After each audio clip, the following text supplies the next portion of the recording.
thinking, perhaps my children have sinned and cursed God in their hearts. So this was Job.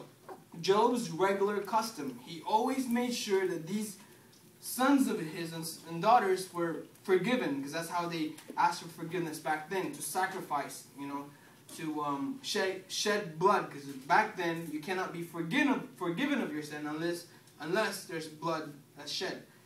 So one day, now we're going to go to the first test. One day, the angels came to present themselves before the Lord. Are you there? Are you there?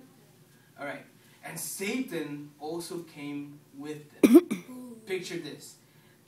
One day the angels came to present themselves before the Lord, and Satan also came with them. The Lord said to Satan, "Where have you come from?" Satan answered the Lord, "From roaming through the earth and going back and forth in it." Then the Lord said to Satan, "Have you considered my servant Job?" Considered. What? "Oh, there is no one on earth like him. He is blameless and upright, a man who fears God and shuns evil. Does Job feel..." No. This is. Go ahead. So basically, in verse 8, the Lord is showing off Job to Satan. Go ahead. Verse 9. "Does Job fear God for nothing? Satan replied, Have you not put a hedge around him and his household and everything he has? You have blessed the work of his hands, so that his flocks and herds are spread throughout the land. But stretch out your hand and strike everything he has. He will surely curse you to your face." So this is Satan now saying, really? The only reason why he fears you is because you've been protecting him. Look, he said, strike everything he has, and he will surely curse you to your face. He was saying that. The Lord said to Satan, "Very well then. Everything he has is in your hands, but on the man himself do not lay a finger." Then Satan went out from the presence of the Lord. One day when Job's sons and daughters were feasting and drinking wine at the old brother's house, a messenger came to Job and said, "The oxen were plowing and donkeys were grazing nearby, and the Sabaeans," these are a people, "attacked and carried them off. They put the servants to the sword, and I'm the only one who escaped to tell you." While he was still speaking, another messenger came and said, "The fire of God fell from the sky and burned up the sheep and the servants, and I'm the only one who escaped to tell you." While he was still speaking, another messenger came and said, "The Chaldeans," another type of people, "formed 3 raiding parties and swept down on your camels and carried them off." So you got thieves now stealing everything, right? "They put the servants to the sword, killed all of them. I'm the only one who escaped to tell you." While he was still speaking, yet another messenger came and said, "Your sons and daughters were feasting and drinking wine at the oldest brother's house when suddenly a mighty wind swept in from the desert and struck the 4 corners of the house. It collapsed on them, and they are dead. And I am the only one who has escaped to tell you." At this, Job got up and tore his robe and shaved his head. Imagine this guy just hearing everything he ever owned stolen, destroyed, and his children crushed under, the house. So he got up, tore his robe, and he shaved his head like Kuya Ali. He fell to the ground in worship and said, "Naked I came from my mother's womb, and naked I will depart." He said, "I was born naked, I had nothing, and naked I will go." He said, "The Lord gave, and the Lord has taken away. May the name of the Lord be praised." Amen. In all this, Job did not sin by charging God with wrongdoing. Can you imagine? Second test. On another day, the angels came to present themselves before the Lord, and Satan also came with them to present himself before him. And the Lord said to Satan, "Where have you come from?" Satan answered the Lord, "From roaming through the earth and going back and forth in it." So you have an enemy that's roaming around. Then the Lord said to Satan, "Have you considered my servant Job? There is no one on earth like him. He is blameless and upright, a man who fears God and shuns evil. And he still maintains his integrity, though you incited me against him to ruin him without any reason." skin for skin. Satan replied, A man will give all he has for his own life, but stretch out your hand and strike his flesh and bones. He will surely curse you to your face. so now Satan's getting personal. First he said, take away everything he has and he will curse you. The Lord, and Job did not. So now Satan's going, take his health. Take his health and you will see he will curse you to your face. The Lord said to Satan, Very well then.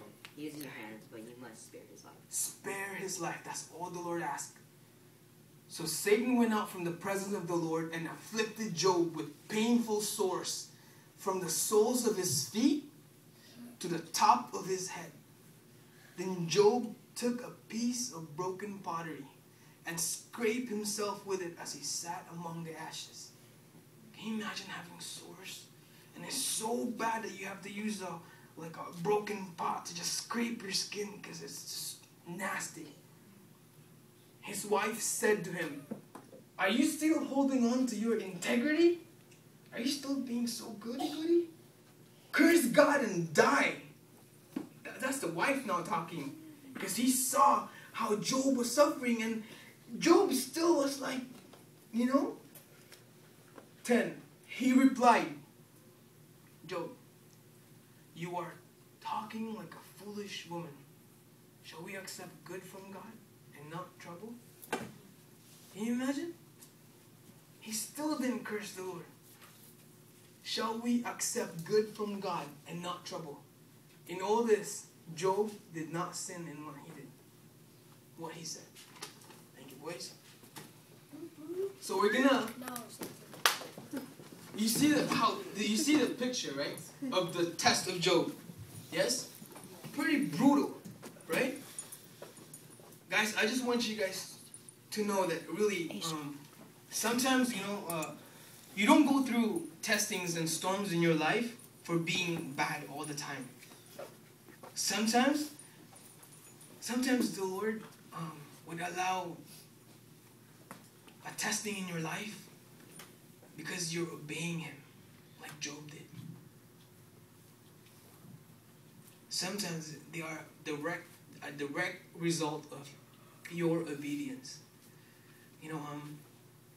Ate Aimee could have just stayed here illegally, but she chose to obey the Lord. Pastor Paul and Ate Aimee prayed together, and the Lord said, Pastor Paul, you stay, Aimee, back home. Why do you think that's the case? From the story of Job, this is what I saw in them. What happens when it's your turn? What happens when it's your turn? EJ, Rose, all of you. What happens if it's your turn to be tested? What do? Number one, in Job 120, this is what he said. Got up when he heard all the bad news. He got up, tore his robe, and shaved his head. I don't know if you need to do this, but the bottom line is, he fell to the ground and worshipped. Instead of crying like a baby, he fell to the ground and worshipped. Point number one, when it's your turn to be tested, do this. Learn from Job. Humble yourself and worship the Lord. Humble yourself and worship the Lord. It's one thing to fight against an enemy and it's another to go against the Lord. The last place you want to be is against the will of God. Obey.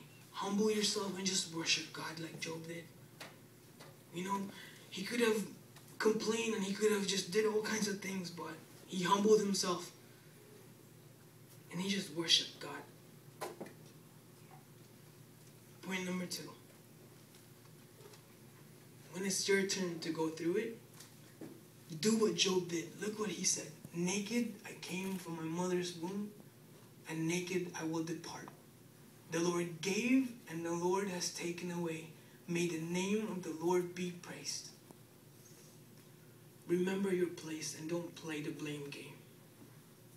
Don't play the blame game. oh, it's because of that person. Oh, it's because of that person. Oh, he could have just said, oh, because my sons were always celebrating.